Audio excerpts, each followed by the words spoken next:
Gold hub తాకట్టులో ఉన్న బంగారాన్ని విడిపించి కొనబడును. అదే రోజు ఆన్లైన్ ధరకు కొని డబ్బులు ఇవ్వబడును. నమస్తే, వెల్కమ్ టు మనం టీవీ. నా పేరు వలి. లైవ్ లో జాయిన్ అయ్యారు జనసేన పార్టీ రాష్ట్ర అధికార ప్రతినిధి అడ్వకేట్ రజనీ గారు. వారితో మాట్లాడదాం. రజనీ గారు నమస్తే అండి. నమస్తే వలి గారు. రజనీ గారు, మాజీ ముఖ్యమంత్రి వైఎస్ జగన్మోహన్ రెడ్డి గారు తన పార్టీ నాయకుడు పిన్నెల్లి రామకృష్ణారెడ్డి గారు నెల్లూరు జైల్లో ఉంటే ఆయన కలవడానికి వెళ్ళారు, పరామర్శించారు. కలవడం కోసమే 25 లక్షలు ఖర్చు పెట్టి ఆయన వెళ్ళారండి మేడం. మళ్ళీ వెళ్ళిన తర్వాత జగన్మోహన్ రెడ్డి గారు మాట్లాడింది మనం విన్నాం. అక్రమ కేసులు బనాయిస్తున్నారు, పూర్తిగా వైఎస్ఆర్ కాంగ్రెస్ పార్టీకి సంబంధించిన నాయకుల మీద అక్రమంగా కేసులు బనాయించి టార్గెట్ చేసి మరి జైళ్ళకు పంపిస్తున్నారు అని చెప్పి ఆయన కామెంట్ కూడా చేశారు. ఎలా చూస్తారు మేడం? అవతల గతంలోనండి వీళ్ళ అరాచకం దెబ్బకి పాపం ఒక డాక్టర్ స్థాయి, ఒక స్పీకర్ స్థాయి ఉన్న కోడెల శివప్రసాద్ గారు కూడా ఉరేసుకొని చనిపోయే పరిస్థితికి తీసుకొచ్చారు. అంత గొప్పగా అరాచకం చేశారు. కుర్చీలు, బెంచీలు నేను తీసుకున్నాను, తనకి ఇంత బిల్ అయింది, నేను దాన్ని వెనక్కి కడతానని తనంతట తాను చెప్పే వరకు కూడా అక్కడ ఉన్న వారు ఎవ్వరికీ తెలియదు. అటువంటి వ్యక్తిని కూడా మానసికంగా, శారీరకంగా అన్ని రకాలుగా ఇబ్బంది పెట్టినటువంటి గత ప్రభుత్వం. ఇప్పుడు అరాచకం, అవినీతి, అబద్ధాలు. ఏం అబద్ధాలు? కళ్ళు దొబ్బినియా? ఏమయ్యా, ఈవీఎంలో బద్దాలు కొట్టినప్పుడు కళ్ళు దొబ్బినియా? మీకు సిగ్గు లేదు మీకు? ప్రజాస్వామ్యం అంటే ఇదా? కష్టపడి మేము ప్రాణాలకు తెగించి రూపాయి పేమెంట్లు తీసుకోకుండా నిజాయితీగా మేము ఓట్లేస్తే ఆ ఈవీఎంలో భద్రపరిచిన ఓట్లని పగలు కొట్టేస్తావా? దీన్ని బయట విప్పి చెప్పేస్తే ఆడోళ్ళు మీరేమైపోతారో మీకు గుర్తుపెట్టుకోండి, మగోళ్ళు మీరు బతుకుండరు అంటే బెదిరిస్తారా? ఆపడానికి వచ్చిన వాడిని దాడి చేసి రక్తం వచ్చేలా కొడతారా? బయట మాట్లాడుతున్న ఆవిడ మీద బూతులు తిడతారా? ఇవంతా ఇవంతా కళ్ళు ఖజానా జ్యువెలరీస్ లో తాకట్టు పెట్టారా అని మాట్లాడిన మా డైమండ్ రాణి అక్క ఏమైపోయిందో, ఎటు వాలిపోయిందో, చెన్నైలో సెకండ్ గ్రేడ్ ఫిల్మ్స్ షూటింగ్ లో ఉందో మరి మాకైతే తెలియట్లే. సో జారణం ఏంటంటేనండి, ఇప్పుడు బయటకు వచ్చి మాట్లాడుతున్నారు వెనకాల మమ్ముట్టి గారా లేకపోతే ఆయన ఎవరు పాపం అజిత్, డూప్లికేట్ ఆంధ్ర అజిత్ గారు ఉన్నారు చూడండి, అంబటి రాంబాబు గారు, వైట్ అండ్ వైట్. సో ఆయన వీళ్ళందరూ, అనిల్ యాదవ్ గారు వీధి రోడి, కౌంట్ డౌన్ 1% అసెంబ్లీలో గర్చించిన అనిల్ యాదవ్ గారు తొడలు కొట్టి కౌంట్ డౌన్ అన్నటువంటి వ్యక్తులు. నీటి పారుదల చేయండిరా సరిగ్గా అంటే నోటి పారుదల చేసిన దారిద్రులు. వీళ్ళ వల్ల పూర్వం ఏ పరిస్థితి ఏందో మొన్న శ్వేతపత్రం రిలీజ్ చేశారు. రోజు అమరావతి శ్వేతపత్రం. పంచాయతీలో కూడా వస్తుందండి, బ్లీచింగ్ కూడా డబ్బులు లేక వర్షాకాలంలో ఏం చేయాలో అర్థం కాక నా జీతం కూడా నేను తీసుకున్నటువంటి దౌర్భాగ్య పరిస్థితి. ఒకసారన్నా జీతం తీసుకుంటాడేమో, ఇన్నాళ్ళు ఆయన సొమ్ము తిని చచ్చాం, ఇప్పుడైనా పనులు కట్టి మన సొమ్మన్నా ఆయన రూపాయి అయినా ఆయనకి చెందుతుంది అంటూ ఆయన జీతం ఎప్పుడు తీసుకుంటాడని మనస్ఫూర్తిగా ఎదురు చూస్తున్న మాకు అక్కడ కూడా ఎదురు దెబ్బే తగిలింది. నేను తీసుకోను, ఖజానాలో డబ్బులు లేవు, ఇటువంటి పరిస్థితుల్లో జీతం తీసుకోవడం కరెక్ట్ కాదు అంటూ ఒక నిజాయితీ పడండి. ఆయన బ్రాండ్ ఆయనకి, ఆయన తగ్గేదే లేదు. సో యూత్లోడు బ్రాండ్ ఏంటో, అసలు వీళ్ళ ఆస్తులు ఏంటి అని మనం అబద్ధాలు చెప్పక్కర్లేదండి. తల్లి అంటే తండ్రి కొడుకులు ఇద్దరు అఫిడవిట్ లో పెట్టేశారు, మేము ప్రచారానికి డబ్బులు లేవు, జుబ్లీస్ ఇల్లు అమ్ముకుంటాం, దయచేసి ఇల్లు అమ్ముకునే అవకాశాన్ని కల్పించాడంటూ చంద్రబాబు గారికి లేఖ రాసే అవకాశం గత ప్రభుత్వం ఆ టైంలో కల్పించింది. ఆ లేఖ రాసిన దాఖలాలు కూడా అన్ని ఆధారపూర్వకం ఉంది. మరి ఇల్లు అమ్ముకొని ప్రచారం చేసేయడానికి ఉన్న వాళ్ళు ఈ రోజు 1000 కోట్లు అడ్వాన్స్ ట్యాక్స్ పన్నులు ఎలా కడుతున్నారండి? ఏమో మరి. అదేదో ఛాలెంజ్ సినిమాలో చిరంజీవి సాధించేసినట్టుగా 1000 కోట్లు టక్ టక్ టక్ టక్. ఎలా? హౌ? అందులో వరి పంట వేస్తే నష్టం వస్తుంది, గంజా పంట ఎలా? అటు ఇటు కూరగాయల బళ్ళ మీద సరుకులు తీసుకెళ్తే నష్టం వస్తుంది, గంజాయి మాఫియాలు చేయాలా, డ్రగ్స్ మాఫియాలు చేయాలా? ఎట్టమ్మా?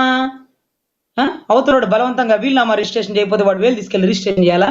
వాళ్ళ ఇంట్లో వాళ్ళని కిడ్నాప్ చేసి చేయించుకోవాలా? ఓం అరాచకాలు చేసినారు. ఇవన్నీ తిరగడదోడి సాక్ష్యాలు అంటే గతంలో మనం చంద్రబాబు గారు అరెస్ట్ అప్పుడు సాక్ష్యాలు ఇవ్వకుండా మనం ఏరు దాటి తెడ్డు తగిలేస్తాం చూడండి, ఆ మాదిరిగా ఇటంతా కాకుండా పాపం చాలా చాకచక్యంగా ఆధారాలు పట్టుకొని ఈవీఎంలు ధ్వంసమైన విషయం కళ్ళు ఖజానా జ్యువెలర్స్లో తాకట్టు పెట్టలేదు కదా. మన రోజక్క ఏమైపోయిందో, డైమండ్ రాణి గారు చెన్నైలో సెకండ్ గ్రేడ్ సినిమాలు తీస్తా ఉంటాడు, జబర్దస్త్ కూడా లేదు. పాపం జబర్దస్త్ కింద పనిచేసిన వాళ్ళందరూ నువ్వెంత, నీ బతుకులు ఎంత అంటే వాళ్ళు కూడా తిరిగి చూస్తున్నారు, ఏమెంత, ఈమె డాష్ డాష్ డాష్ అనుకుంటా. సో ఇటువంటి పరిస్థితుల్లో మనం ఒక వ్యక్తిని, వైఎస్ఆర్ కాంగ్రెస్ పార్టీ నాయకులందరూ కూడా అమాయకులు అని చెప్తున్నారు జగన్మోహన్ రెడ్డి గారు. అక్రమంగా కేసులు పెడుతున్నారు. ఎందుకంటే ముఖ్యంగా వాళ్ళు చేశారు, అది అంటే వాళ్ళ మీద ఆరోపణ వచ్చిందేమో ఒక డేటు, వీళ్ళని అరెస్ట్ చేసిందేమో, కేసు పెట్టి నమోదు చేసిందేమో ఒక డేటు. నిజంగా వాళ్ళు దాడి చేశారో లేకపోతే బెదిరించారో ఏదైనా చేస్తుంటే కనుక అప్పుడే ఆ బాధితులు స్టేషన్కి వెళ్ళి కేసు పెట్టేవాళ్ళు కదా. ఎందుకు చేయలేదు, ఇప్పుడు ఎందుకు చేస్తున్నారు? దీని వెనకాల తెలుగుదేశం పార్టీ ఉంది, ప్రస్తుత ప్రభుత్వం ఉంది, ఇది అరాచకం అని చెప్పి ఆయన కామెంట్ చేస్తున్నారు. అవునవును, కరెక్ట్ కరెక్ట్. కానీ ఆయన కళ్ళు మాత్రం ఖజానా జ్యువెలర్స్ తాకట్టు పెట్టకూడదండి. లైవ్ లో చూడండి, ఈవీఎంను ధ్వంసమైనవి. ఆ రోజు ఏ గవర్నమెంట్ ఎంప్లాయీ చెప్పే పరిస్థితిలో లేదు, కానీ అక్కడ ఉండే గవర్నమెంట్ ఎంప్లాయీలు అందరూ వీడియో తీసుకుంటున్నారు, బట్ ఎవ్వరు ఏమీ చేయలేని పరిస్థితి. అక్కడ గాయపడిన వ్యక్తి కంప్లైంట్ తీసుకొని గుర్తు తెలియని వ్యక్తులు ధ్వంసం చేశారన్నటువంటి పోలీసులు ఇచ్చినటువంటి స్టేట్ ని సిట్ కూర్చుంటే ఎంతో మంది రెండు చేతులు కట్టుకుని నుంచోవాల్సి వచ్చింది. సిట్ వచ్చాక సీసీ ఫుటేజ్ అన్ని బయటకు తీశాక దొరికినటువంటి ఆధారాలు ఎవరు చెప్పినటువంటి ఆధారాలు కావు. ఎందుకంటే ఎవరు చెప్పలేరు, చెప్పబోరు, చెప్పితే ప్రాణాలతో మిగలబోరు. సో ఈ స్టాండర్డ్స్ ఏదైతే ఉన్నాయో గత ప్రభుత్వంలో అరాచకం. ఎల్లో కలర్ టీ షర్ట్లు వేసుకుంటే సైకిల్ ఆపేసి కొట్టేసి, బస్సు హారన్ కొడుతుంటే ఆ డ్రైవర్ ని పాపం దిగి దిగి దిగి దిగి దిగి కిందకు వచ్చి కొట్టేసి. సో ఇటువంటి పరిస్థితుల్లో కింద లేదు, పెద్ద లేదు, చిన్న లేదు, పెద్ద లేదు అన్న విషయంలో అరాచకాలు సృష్టించినటువంటి గత ప్రభుత్వ మాజీ ముఖ్యమంత్రి గౌరవ జగన్మోహన్ రెడ్డి గారి అరాచకాలు 1, 2 కాదు. అడిగితే ట్రక్కు లారీ పెట్టి తొక్కించిన సంఘటనలు వీటన్నిటినీ బేస్ చేసుకొని ఆధారాలతో సీసీ ఫుటేజ్లతో అరెస్ట్ చేసినామయ్యా జగన్మోహన్ రెడ్డి గారు. కానీ మీ పులివెందుల్లో ఒక సీసీ ఫుటేజ్లు పనిచేయలేదు. మీరే గెలిచినారు. మీ చిన్నాయన పాపం, మీ చిన్న తమ్ముడు అవినాష్ గారే గెలిచినారు. సిన్నయ్య గోరు ఎట్ట గెలిచినారంటే ఏ 8 గా నేను ఉంటుంది కదా, అందుకే గెలిచినాను. సిన్నయ్య గోరు మీకు ఓటు ఎవరు వేసినారంటే ఆ వివేకానంద రెడ్డి చంపిన కేసులో నేనే కదా ముద్దాయి, మా అన్నే కదా పురమాయించింది, అందుకనే నాకు ఓటేసినారు అని మాట్లాడే దౌర్భాగ్య పరిస్థితికి వచ్చింది. సో ఎనీవే, ఆయన ఏదైతే ఆరోపణలు చేస్తున్నాడో అలా కాకుండా ఆధారాలు వీరికి మాత్రమే కాకుండా రాష్ట్ర ప్రజలందరికీ చూపించాక మాత్రమే, అది కూడా ప్రభుత్వం మారాక మాత్రమే, అది కూడా ఆయనకి ఇచ్చిన టైం అయిపోయాక మాత్రమే ఈ రకంగా అరెస్ట్ చేయడం జరుగుతుంది. ఇంకా కూడా వెనకాల తెలుగుదేశం పార్టీకి ఎవరైతే ఓటు వేశారో, తెలుగుదేశం పార్టీకి ఎవరైతే ఓటు వేయలేదో వాళ్ళు టార్గెట్ చేశారంట. అంటే వైఎస్ఆర్ కాంగ్రెస్ పార్టీకి ఓటు వేసిన వాళ్ళు ఎవరైతే ఉన్నారో సో వాళ్ళని టార్గెట్ చేశారు. ఇటు కూటమికి ఓటు వేయని వాళ్ళు అట్లా విభజించి వాళ్ళని కనిపెట్టి మరీ కేసులు బనాయిస్తున్నారు. వాళ్ళు ఇళ్ళకెళ్ళి దాడులు చేస్తున్నారు, తలకాయల పాగులు కొడుతున్నారు. ఈ రాజకీయం మంచిది కాదు. ఇలాంటి సంస్కృతి మన 5 సంవత్సరాల పాటు లేదు, ఇప్పుడు కొత్తగా మీరు తీసుకొస్తున్నారని చెప్పి చంద్రబాబు నాయుడు గారిని ఉద్దేశించి మాట్లాడారు. 5 సంవత్సరాల తరపున ఏ సంస్కృతి ఉంది అంటే, అసెంబ్లీ సమావేశంలో పోడియం పైకెక్కి కొడాలి నాని గారు, అనిల్ యాదవ్ గారు రంకెలేస్తుంటే ఒక పెద్ద వయసు వ్యక్తి షరీఫ్ గారు లాంటి వారు శాసన మండలిని నడపలేని పరిస్థితి. లైవ్ లో ప్రజలు చూస్తున్నారన్న కనీసం జ్ఞానం లేకుండా కెమెరాలు పగలగొట్టిన పరిస్థితి, కెమెరాలు ఆపేసిన పరిస్థితి.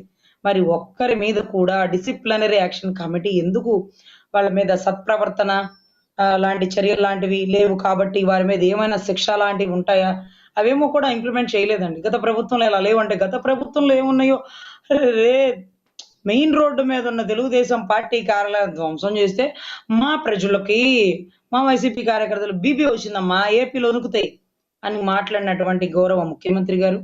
అదే రకంగా అసెంబ్లీలో తల్లి భువనేశ్వరమ్మను అవమానిస్తుంటే శంకలు గుద్దుకుంటూ నవ్వుకుంటున్నటువంటి తరుణాలు.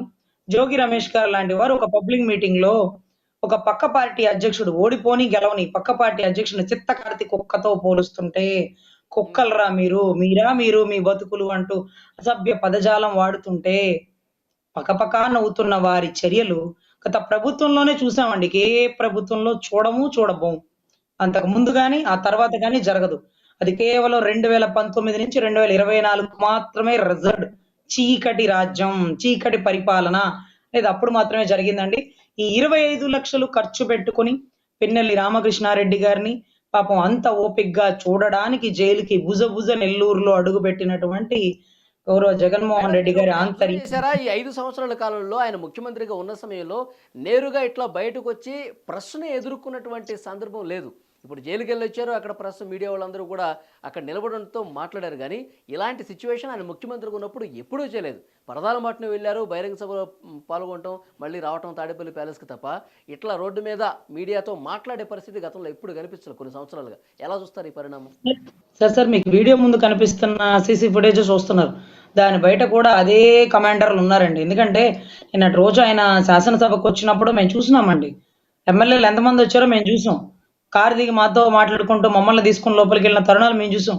కానీ జగన్ గారు వచ్చినప్పుడు అటు 2 వెహికల్స్ ఇటు 2 వెహికల్స్ మధ్యలో అదే జగన్ గారు, అదే ప్రోటోకాల్, అదే సెక్యూరిటీ. కాకపోతే అప్పుడు గవర్నమెంట్ ప్రొవైడ్ చేసింది. ఇప్పుడు పాపం పులివెందుల అకౌంట్ లో ఏటీఎం నుంచి తీస్తున్నారో లేకపోతే మన దగ్గర దొబ్బేసిన డబ్బులు ఏమైనా ఖర్చు పెట్టుకుంటానికి అవసరం వచ్చిందో తెలియదు, కానీ అదే ప్రోటోకాల్, అదే ప్రొటెక్షన్. జైల్లో ముందు మాట్లాడాలి కాబట్టి మాట్లాడారు, అప్పుడంటే బటన్ నొక్కుతూ పబ్జీ గేమ్ లో బిజీగా ఉన్నారు కాబట్టి రాలేకపోయారు. సో ఇప్పుడు ఈ జైలు దాకా వచ్చారు కాబట్టి ఇక కోర్టు దాకా అడుగు పెట్టాలి. ఏదైతే కోడికత్తి కేసు విషయంలో కానీ పాపం గులకరాయి గురుత్వాకర్షణ శక్తి కోల్పోయి న్యూటన్ సిద్ధాంతాన్ని మర్చిపోయి ఆకాశంలోకి ఎందుకు ఎగిరిపోయిందో, గులకరాయి ఇద్దరిని కొట్టింది, కొట్టినోళ్ళు దొరికారు, పాపం కొట్టించుకున్న వాళ్ళు దొరికారు, ఇంతమంది దొరికారు కానీ రాయి దొరకలేదు. రాయి ఎక్కడికి వెళ్ళావు అంటే చెప్పలేని పరిస్థితి. పాపం పులివెందుల ఘాట్ రాడ్ల మీద ఎక్కడ ఉందేమో చూడాలి. సో ఎనీవే అంత ఖాళీగా ఉన్నాడు కాబట్టి ఇక కోర్టులకు కూడా హాజరవుతాడు. అదే రకంగా ఆయన సిబిఐ కోర్టుకి అటెండ్ అవుతారు. అదే రకంగా కుదిరితే రామకృష్ణారెడ్డికి ఏదైతే పిన్నెల్లి రామకృష్ణారెడ్డి గారికి తోడుగా కూడా నేను కూడా వస్తున్నాను, ముందు నువ్వు కర్చీఫ్ వేసి పెట్టు, అంతా స్నేహ బ్లాక్ లాగా రాజమండ్రిలో ఉంటే స్నేహ బ్లాక్ ఉంటుందండి, బహుశా ఇక్కడైతే ఉండకపోవచ్చేమో. సో ఇక్కడ పాపం బ్లూ కలర్ పెయింట్ వేస్తే కానీ లోపలికి వెళ్ళలేరు. సో ఎనీవే అతని రౌడీ రాజకీయం గురించి తెలుసు. పిన్నెల్లి గారుతో జగన్మోహన్ రెడ్డి గారు మాట్లాడి మళ్ళీ పులివెందులలో ఏమైనా అరాచకం సృష్టించాలనుకుంటున్నారా? పిన్నెల్లి గారు అరెస్ట్ అయినందుకు మీరు నిరసన తెలపండి, బస్సులు తగలబెట్టండి, 144 సెక్షన్ అమలు అయ్యేలా చేయండి, అరాచకం చేయండి, మా నాయకుడిని అరెస్ట్ చేశారు, మా దేవుని లోపలేశారు అని అనండి అనే స్క్రిప్ట్లు ఏమన్నా రెడీ చేస్తున్నారా? ఏది జరిగినా సరే ఎత్తి లోపలేస్తారు. లాండ్ ఆర్డర్ విషయంలో డిప్యూటీ సీఎం గారు కర్ర పట్టుకొని భీమ్లా నాయక్ గెటప్ ఇస్తారు. ఇక రండిరా చూసుకుందాం ఎవడరా మనల్ని ఆపేది అనే కొన్ని అద్భుతమైన కొటేషన్లతో తప్పు చేసిన వాడికి తక్షణమే శిక్ష సో అనేది ఇంప్లిమెంట్ అవుతుందండి. Thank you very much Rajani గారు. నమస్తే.